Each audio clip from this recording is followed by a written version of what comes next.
Would you like to know what the battery degradation of your electric car is? That's what we're going to do in this video. We're taking our Tesla Model 3 on a little road trip so we can figure out what the battery degradation is on it. But you can do that with any electric car. It doesn't have to be a Tesla.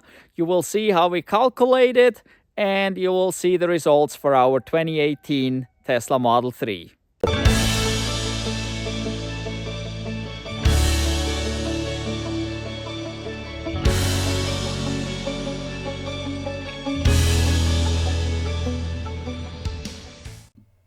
So to start this whole thing, we got to charge to 100% first, and I did that overnight using the scheduled departure feature of the car. And this is what we got in the morning. Just before we left, we were at 100%. Then I went into the display menu and changed it from percentage to miles to distance. And as you can see now, it shows 286 miles. And that is based on the EPA rated range of this car. And this car is rated at 310 miles EPA range. 100% is now no longer 310 miles. It is only 286 miles according to this screen. And this can give us some indication of battery degradation, but that number may not be completely accurate there, depending on how well balanced your battery pack is. But if we look at this number, this is about 92% of the 310 miles. So this would indicate about an 8% battery degradation. Now here we look at the trip screen, and on the bottom there where it says total, this is the total miles on the car. So we have almost 72,000 miles according to this. And we average about 293 watt hours per mile for this total distance. Then trip A was reset 313 miles ago. And since it's winter time, we use quite a bit more here. And you can see we averaged about 424 watt hours per mile. This is not necessarily too important for the test, but that is just to give you an idea on the consumption.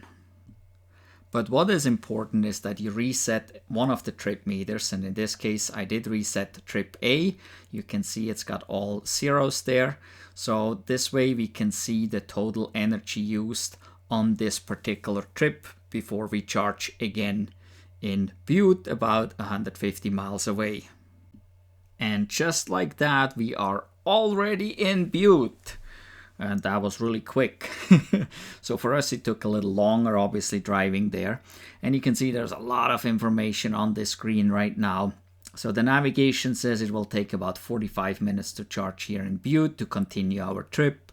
It wants to route us to West Yellowstone before we go to Island Park to the cozy cabin, which that probably will change again, or we can change it. I know we can make it from here easily to the cozy cabin, not a big deal. In the bottom left there, you can actually see the current drive, the since charge, and the odometer. So you can have that up on your screen while driving if you want to in the card section down there. But the most important thing we want to see on here is at the top there where it says 7% battery. So that is all we got left. We used 93% of the battery to get to Butte. And now we'll go over to the trip screen.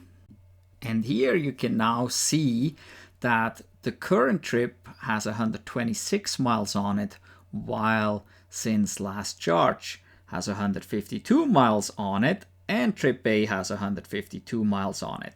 So see, the current trip has less miles because we had to stop and load up Grandpa since he's joining us on this trip. So that's why we needed to reset the trip A, that we really get the entire trip on it without any inaccuracies there. So basically now we can look at trip A, which is 152 miles, and we used 61 kilowatt hours at an average of 402 watt hours per mile. So now we can do some calculations here based on these numbers. So if we used 402 watt-hours per mile, that would be 0.402 kilowatts per mile. And so if we do 152 times 0.402, then we come up to 61.104 kilowatt hours used. So just a slight bit different than the 61, but we want to be as accurate as possible. So we take the 61.104 and divide that by 1% of the battery capacity. The battery capacity of this car is 75 kilowatt hours. So 1% of that would be 0.75. So we got the 61.104, divide that by 0.75, and that makes 81.472. And that would be the percentage that we used to drive the 152 miles. But we have 7% left, so we add 7 to that number. That gives us 88.472, so roughly 88.5%, let's say 88 or 89% basically, is what we used out of this battery. Which that would kind of indicate an 11 or 12% battery degradation at this point. Now we have to charge it back up to 100%. And as we can see, it's going pretty good there at 118 kilowatts. But still, it's going to take about 45 minutes to continue a trip. Due to the consumption, it wants to go relatively high, but we don't care about that anyway. We want to go to 100% until it completely stops charging. So now it's time for lunch. I took a couple screenshots of the app as it was charging. And so at 26% there, we were still going at 117 kilowatts. And as you can see up there with the 3 bacons, it turned the battery heater on at that point. The battery heater turned off in between, but here as you can see at 91%, it was back on. And obviously the charging speed was a lot slower now. We're only going at 39 kilowatts at this point. And it says there 5 minutes to continue trip. So we're not even ready to leave in any event. At 94%, the battery heater is still on. We're only going at 32 kilowatts now, but we would be ready to continue the trip at this point. But we want to go to 100%. We want to wait till the charger completely turns off. And here also take note of the time. It is 12:30 at this point. 16 minutes later and we are at 99%. The battery heater is still on. We're down to 15 kilowatts. We're still ready to continue the trip, but now it says calculating there. It cannot give me a time at this point on how long it's going to take to get to 100%. Another 5 minutes later, we pretty much get the same picture, except the battery heater is now off and we're down to 5 kilowatts. I switched from percent to miles, so 99% are 286 miles at this point. And we're going a little slower again, only 4 kilowatt. Finally, at 118, it stopped charging. It showed 100%. And it said we have 66 kilowatt hours added during the last charging session. And those 100% translate into 286 miles again. There is a discrepancy between what the car reports what we used and what the app reports what we put in. The car used 61 kilowatt hours. The app said it put in 66 kilowatt hours. So how can we put 5 kilowatt hours more in the battery? That seems to be impossible. But let's calculate our efficiency or our degradation based on the 66 kilowatt hours. So 66 kilowatt hours divided by 0.75, which is 1% of the total battery capacity, would make 88%. And we got 7% left, so we add that to it.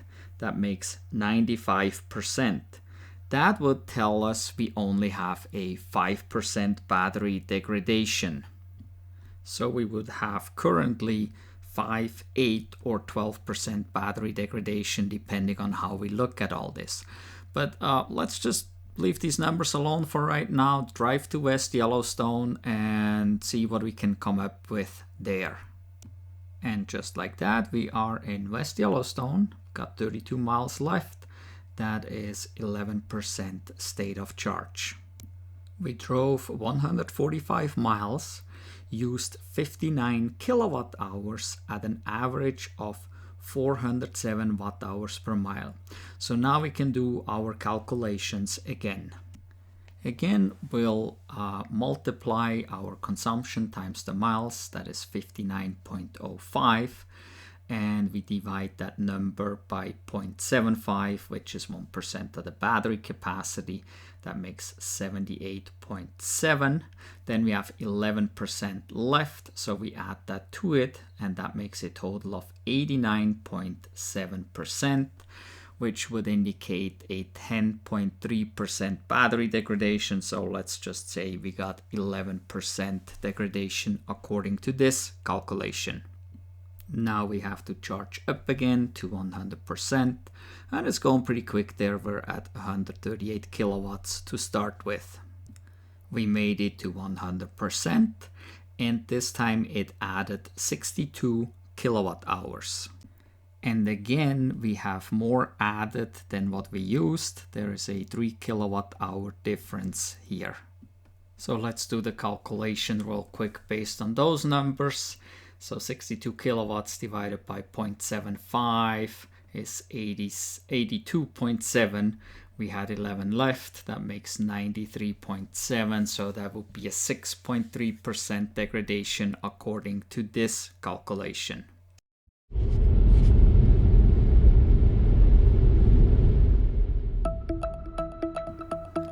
I know you would love to see my beautiful face right now, but I'm going to torture you with this footage here. This is actually from the same trip, but it's a couple days later going home at night. And as always, when we travel, there is snow, it's cold, and most of the time it was snowing and pretty windy. Now let's look at these numbers here. We basically have 3 numbers here. So the first one, based on the 100% charge at the 286 miles, gives us an 8% degradation. And as I mentioned, that really depends on how well your battery pack is actually calibrated. If the cells are not properly equalized, this can be way off. And equalizing cells is by letting it charge to 100% until it completely stops, driving it to as empty as possible, and bringing it back up to 100% until it completely stops. That's kind of how you equalize that to get a more accurate reading. So this would indicate an 8% degradation. So there's one little issue here. Actually, so this car officially never got a range increase, but the rear wheel drive got a 14-mile range increase, I believe, at some point, which would then be 324 miles. So if I would calculate this with 324 miles, I believe it will come up to about 12% degradation.